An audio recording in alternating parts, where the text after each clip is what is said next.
Olá, turma! Na última aula, vimos sobre a estrutura de dados pilha. Nesta aula, veremos sobre a estrutura de dados fila. Novamente, temos algo que é análogo a coisas do mundo real. Então, filas, mesmo que não gostamos delas, elas estão em todas as partes. Temos filas de banco, de mercado, de pacientes. O conceito base da fila é o quê? O primeiro a entrar é o primeiro a sair. Em inglês, FIFO, ou seja, First In, First Out. Nessa aula já iremos direto para o nosso tipo abstrato de dados fila, ou seja, as operações que descrevem o comportamento da fila. Quais seriam estas operações? Vocês são capazes de enumerá-las? Pensem um pouco antes de prosseguir. Então, a primeira operação é criar fila. A segunda é enfileirar, ou seja, colocar um elemento no fim da fila. Desenfileirar, ou seja, retirar o elemento que está no início da fila. Como podemos codificar essa estrutura? Que elementos podemos utilizar para implementar essa estrutura? Então, similar a pilhas, podemos usar vetores, dado que estes permitem armazenar uma coleção de dados. Neste caso, dizemos que nossa fila é estática. Também na unidade 2 veremos como codificar uma fila dinâmica usando listas encadeadas. Então, eu estava pensando e observei que na pilha a entrada e saída é pelo mesmo lado. Ou seja, o último que entra é o primeiro que sai. Porém, na fila é diferente. Quem chega vai para o fim da fila. Já quem sai é quem está no início da fila. Essa mudança terá um impacto na modelagem do nosso tipo abstrato de dados. Então, para facilitar, vamos imaginar um trabalho em série, onde eu tenho um conjunto de peças que vai percorrendo uma correia até ela ir para o empacotamento. Então, teríamos algo assim. Então, considere um conjunto de objetos colocado em fila em uma correia transportadora, onde um empacotador espera o produto a ser empacotado. Então, quando chega um novo produto, ele é colocado no fim da fila. Ou seja, o fim da fila vai ser agora esse próximo elemento. Está sendo modificado o fim da fila. Quando uma peça chega ao fim do processo e vai para o empacotamento, a peça anterior passa a ser o início da fila. Novamente, uma outra peça chega ao fim do processo, o início da fila também é alterado, passa a ser o objeto anterior que estava na fila. Então, observe que o início e o fim é modificado quando enfileiramos ou desenfileiramos nossos objetos. Se esses início e fim fossem índices, poderíamos imaginar que estes estariam sendo incrementados quando eu enfileiro ou desenfileiro. Agora veremos como codificar. Então, definindo, esta é uma definição da nossa fila, né? Nela tivemos que incluir um vetor, e além do vetor, as variáveis que irão marcar o início e o fim da fila. A primeira operação a codificar é a operação que cria uma fila. Observe que ela é muito similar à que criava a pilha, com a diferença que estamos inicializando agora duas variáveis, de início e fim. Porém, antes de codificar, eu vou pensar um pouco. Eu sei que quando eu enfileiro, eu estarei incrementando o fim da fila. E quando eu desenfileiro, eu incremento o início. Mas vou simular antes de codificar.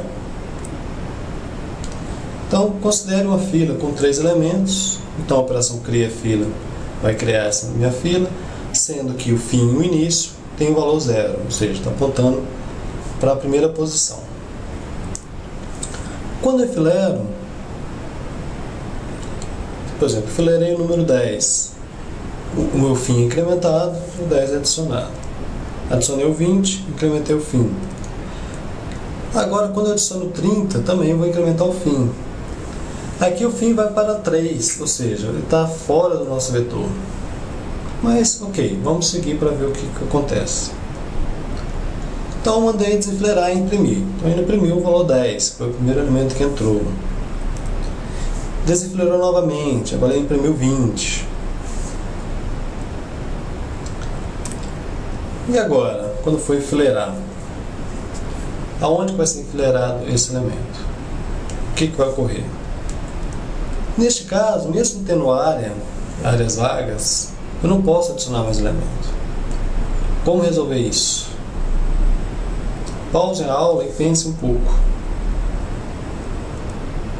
Então, uma solução é pensar no nosso vetor como um vetor circular, ou seja, depois do último elemento temos o primeiro e antes do primeiro temos o último.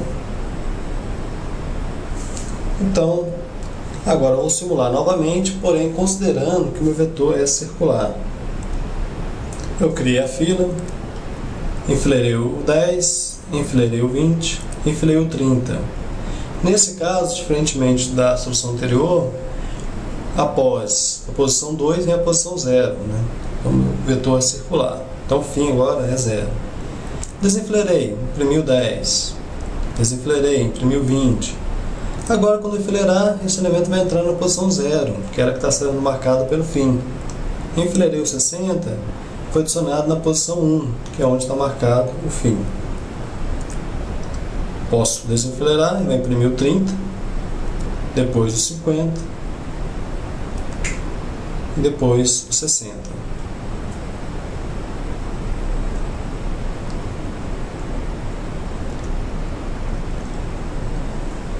Então, esse exercício que fizemos é muito importante, pessoal. Então, antes de ir para o código, antes de começar a codificar e ir para o frente do computador, pense um pouco, simule, utilize todos os recursos que forem possíveis. Agora que a gente já sabe que funciona, vamos para a codificação. Então, a codificação agora é bem mais trivial. Então, a função enfileira vai adicionar ao fim da fila, incrementar a variável fim. Então, essa linha, se vocês tiverem alguma dúvida, volte na aula da pilha para entender um pouco melhor o que significa essa linha. E agora, o que temos de diferente aqui é que aqui é o ponto que vamos simular o vetor circular. Ou seja, se chegar à posição max, então o fim passa a ser 0. Então ele nunca vai chegar na posição 3, né? Considerando aquele nosso vetor de 3 elementos. O desenfileira é similar ao enfileira, com a diferença que irei remover o elemento que está no início da fila e também irei incrementar o início da fila. Também vou ter que verificar se chegou ao max, né? Então, também para fazer o movimento circular. Então, testando nossa codificação, o que será impresso?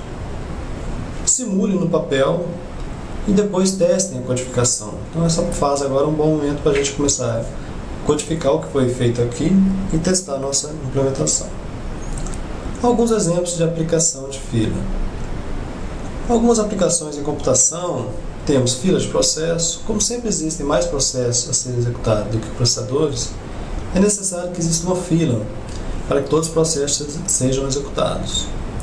Também em teoria de grafos, as filas são utilizadas em algoritmos como o algoritmo de busca em grafo, quando precisamos percorrer um grafo. E para o cálculo de caminho mínimo, por exemplo, temos um conjunto de cidades e estradas, tendo assim vários caminhos possíveis, e queremos saber qual o melhor caminho. Vocês já tiveram esse contato, por exemplo, quando utilizam o Google Maps. Neste caso, podemos usar o algoritmo de Dijkstra, que é um famoso algoritmo, muito clássico, né, da computação, e que utiliza fila. Então esse algoritmo nos dá o melhor caminho, ou seja, o menor caminho, né? As filas também podem ser utilizadas até mesmo em algoritmos de ordenação. Então aqui eu termino a aula de hoje e ficamos aqui. Então até a próxima. Muito obrigado.